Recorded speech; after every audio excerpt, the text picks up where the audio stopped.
આપ સર્વોને હેતપૂર્વક જય શ્રી સ્વામિનારાયણ।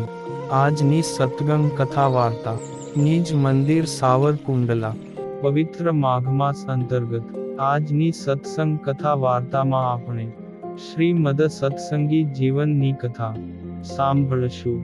પ્રકરણ 4 અધ્યાય 38।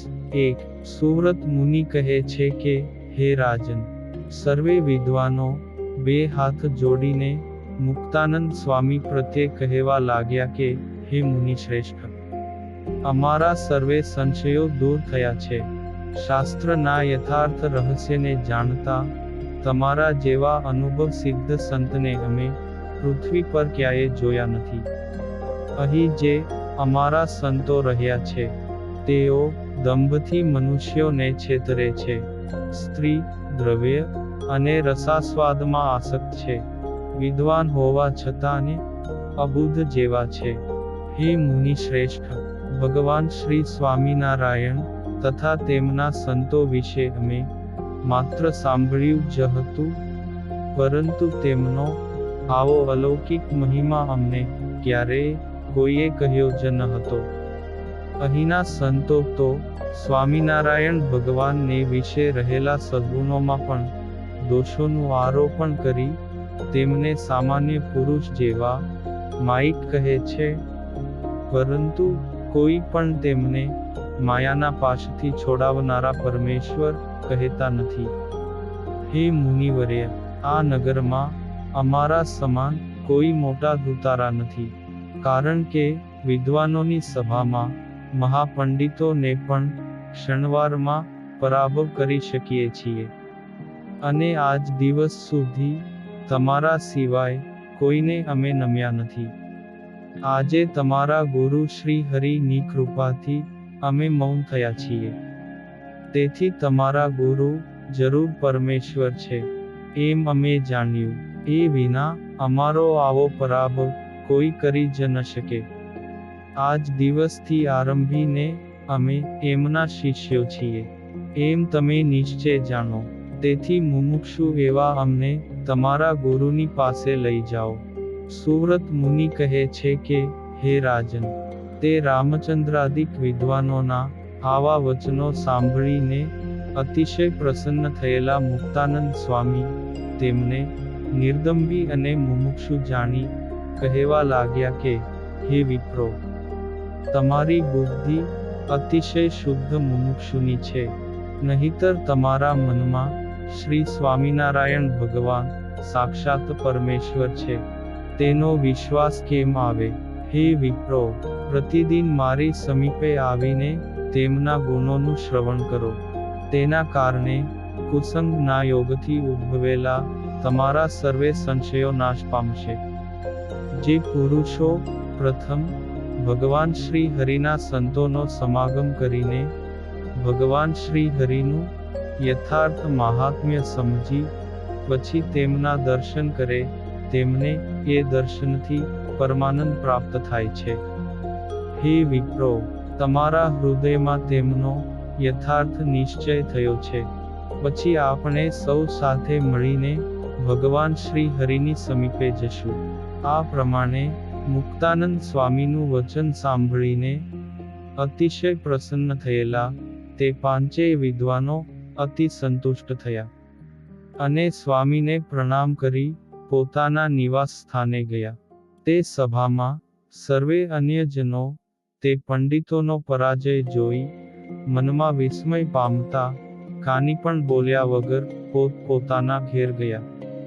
હે રાજન, રામચંદ્રાદિ પંડિતોનો મુક્તાનંદ સ્વામી સમક્ષ પરાભવ થયો તે વાત સમસ્ત વડોદરા શહેરમાં ઘેર ઘેર થવા લાગી, અને શ્રી સ્વામિનારાયણ ભગવાન સાક્ષાત પરમેશ્વર છે એમ સૌ માનવા લાગ્યા। તેથી જે મુમુક્ષુ જનો હતા તે મુક્તાનંદ સ્વામીના શરણે આવવા લાગ્યા, અને મુક્તાનંદ સ્વામી પણ પોતાના હૃદય કમળમાં વિરાજતા ભગવાન શ્રી હરિના પ્રતાપને કારણે જ પંડિતોનો પરાજય થયો છે એમ જાણીને પોતાના મનમાં શ્રી હરિની કૃપાનું ફળ માનવા લાગ્યા। હે રાજન, આ રીતે મુક્તાનંદ સ્વામી જે મનુષ્યો પોતાની સમીપમાં આવે તે સર્વેને ભગવાન શ્રી હરિના સ્વરૂપનો બોધ આપી તેમના આશ્રિત કરતા હતા.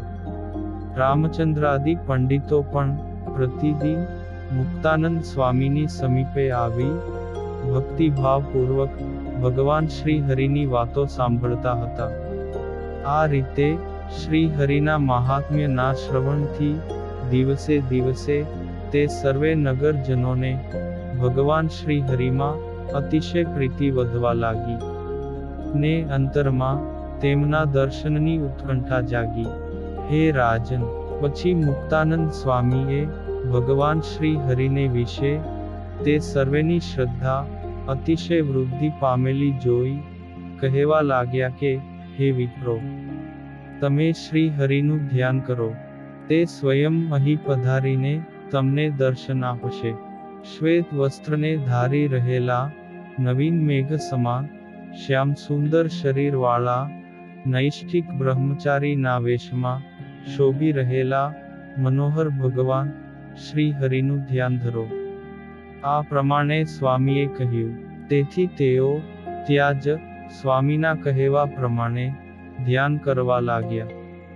મુક્તાનંદ સ્વામીના વચનમાં વિશ્વાસ રાખીને તેઓ સ્વસ્તિક આસને બેઠા અને શ્રી હરિનું ધ્યાન કરવા લાગ્યા. ત્યારે તે જ ક્ષણે પોતપોતાના આત્માને વિશે ભગવાન શ્રી હરિના પ્રત્યક્ષ દર્શન થવા લાગ્યા. તે અતિશય શ્વેત પ્રકાશના મધ્યે વિરાજમાન શ્રી હરિના દર્શન કરીને પરમ આનંદ પામ્યા અને પછી સમાધિમાંથી જાગૃત થયા. ભગવાન શ્રી હરિના દર્શન થવાથી મહા આનંદને પામેલા તે સર્વે પંડિતોના અંતરમાં પડેલા પૂર્વના સંશયો મૂળે સહિત વિનાશ પામ્યા અને સ્વામીની આજ્ઞા અનુસારે પ્રગટ પ્રભુ શ્રી હરિની નિરંતર ભક્તિ કરવા લાગ્યા. હે રાજન, પછી તે વિદ્વાનો પોતાને આશરે રહેલા સંબંધી જનોને તથા પોતાના વચનમાં વિશ્વાસ ધરાવતા અન્ય જનોને પણ કહેવા લાગ્યા કે જેને પોતાના કલ્યાણની ઈચ્છા હોય તેઓ મુક્તાનંદ સ્વામીનું શરણું સ્વીકારો. તે વિદ્વાનોનો ભગવાન શ્રી હરિને વિશે આવો પાકો નિશ્ચય જોઈ હજારો નગરવાસી મનુષ્યો તેમજ તેમના સંબંધીજનો પણ ભગવાન શ્રી હરિનો આશ્રય કરવા લાગ્યા. રાજાના મંત્રી નારૂપંત નાનાએ સયાજીરાવ રાજાને તે સર્વે વૃત્તાંત કહી સંભળાવ્યું.